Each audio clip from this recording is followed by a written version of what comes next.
2024 के लोकसभा चुनावों की तारीख का ऐलान होने में अभी समय है, लेकिन सपा ने अभी से पीएम मोदी के खिलाफ फील्डिंग शुरू कर दी है। वाराणसी लोकसभा सीट जो बीजेपी के लिए साख की सीट है, क्योंकि वहां से खुद पीएम मोदी चुनाव लड़ते हैं, तो वहीं विपक्षी दलों के लिए ये सीट नाक की लड़ाई से कम नहीं है।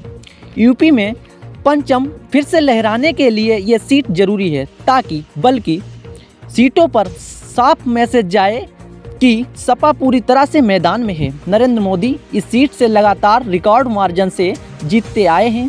इसी को ध्यान में रखते हुए अखिलेश यादव ने बनारस में ऐसे सिपा सलार को चुना है, जो बनारस में सपा के कार्यकर्ताओं को एकजुट कर सपा का दावा 2024 के चुनावों के लिए मजबूत कर सके। हालांकि अखिलेश यादव अच्छी तरह से जानते हैं कि काशी में नरेंद्र मोदी को टक्कर देना आसान नहीं है, लेकिन अखिलेश यादव बिना लड़े ये सीट को हाथ से नहीं जाने देना चाहते हैं। अब चलिए आपको इसका समीकरण समझाते हैं। दरअसल पूर्वांचल बीजेपी और सपा दोनों के लिए काफ़ी महत्वपूर्ण है।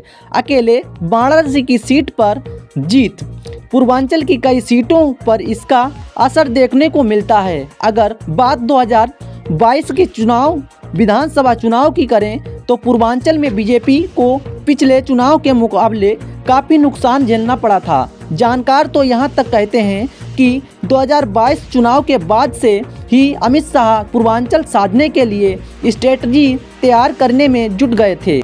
इसीलिए संजय निषाद और ओपी राजभर को बीजेपी उल्लू जुल्लू बयानों के बाद भी छूट देती रही। अगर इसके बाद ये बात भी क्लियर हो जाती है, वाराणसी की जीत समाजवादी के खाते में आती है, तो सपा की ओर से उम्मीदवार पूर्व मंत्री सुरेंद्र सिंह पटेल हो सकते हैं। अगर कांग्रेस के खाते में जाती है तो साल में पूर्व मंत्री सुरेंद्र सिंह पटेल को प्रधानमंत्री नरेंद्र मोदी के संसदीय क्षेत्र में इंडिया गठबंधन को जो भी उम्मीदवार होगा उसको जीत दिलाने की बड़ी चुनौती होगी। जैसे ही सपा ने उम्मीदवारों की लिस्ट जारी की, दूसरे राजनीतिक दलों में हलचल तेज हो गई है। अब देखना ये होगा कि आगे क्या होने वाला है।